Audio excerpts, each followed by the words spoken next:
বঙ্গ আর কলিঙ্গের মধ্যে ভুল বুঝাবুঝির জন্ম দিয়ে যুদ্ধ তো লাগালাম,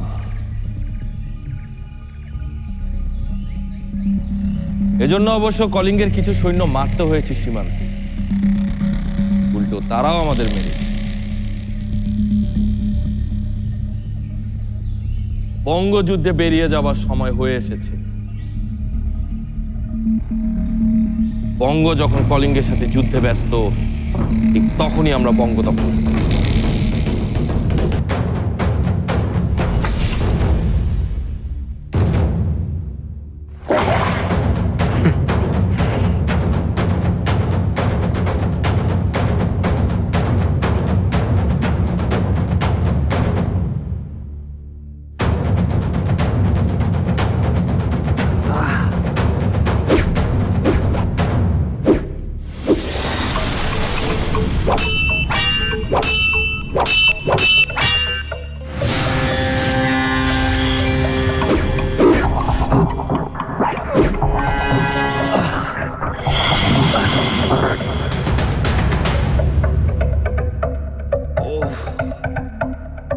বাহ,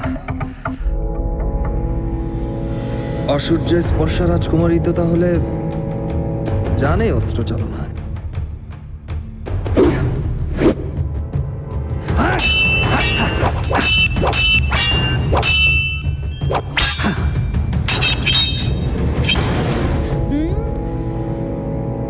সত্যি কখনো আপনাকে সূর্য স্পর্শ করেনি রাজকুমারী?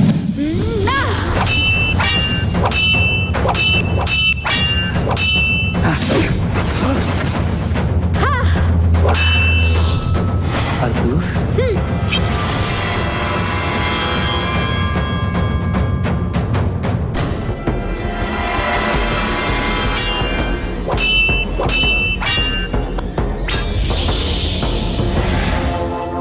ভোরে কখনো শিশির ভেজা ঘাসে পা ডোবাতে মন চায় না?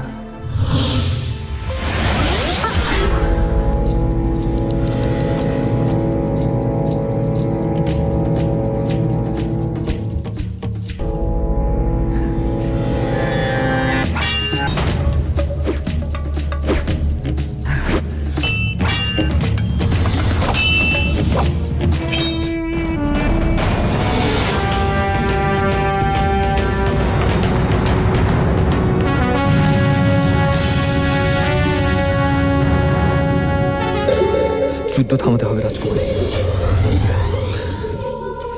এরপর এলে আপনাকে আকাশ দেখাবো, সূর্যের চুম্বনে আপনাকে পরিপূর্ণ করব। কিন্তু এতে আমার সম্মানহানি হবে। সম্মানের চেয়ে বেঁচে থাকা জরুরি রাজকুমারী।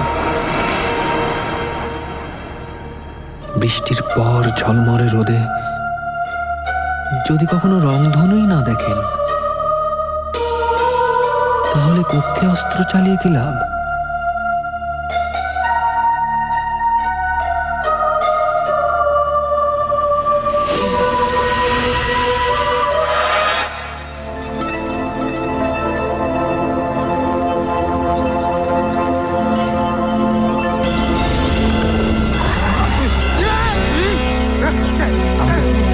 মহারাজের কাছে নিয়ে চলুন।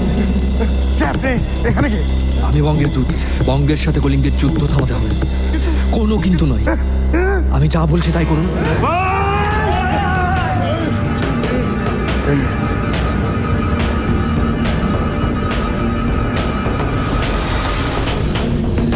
আমায় ক্ষমা করবেন মহারাজ, আমি বঙ্গের মহামন্ত্রী পুত্র ইন্দ্রজিৎ। ইন্দ্রজিৎ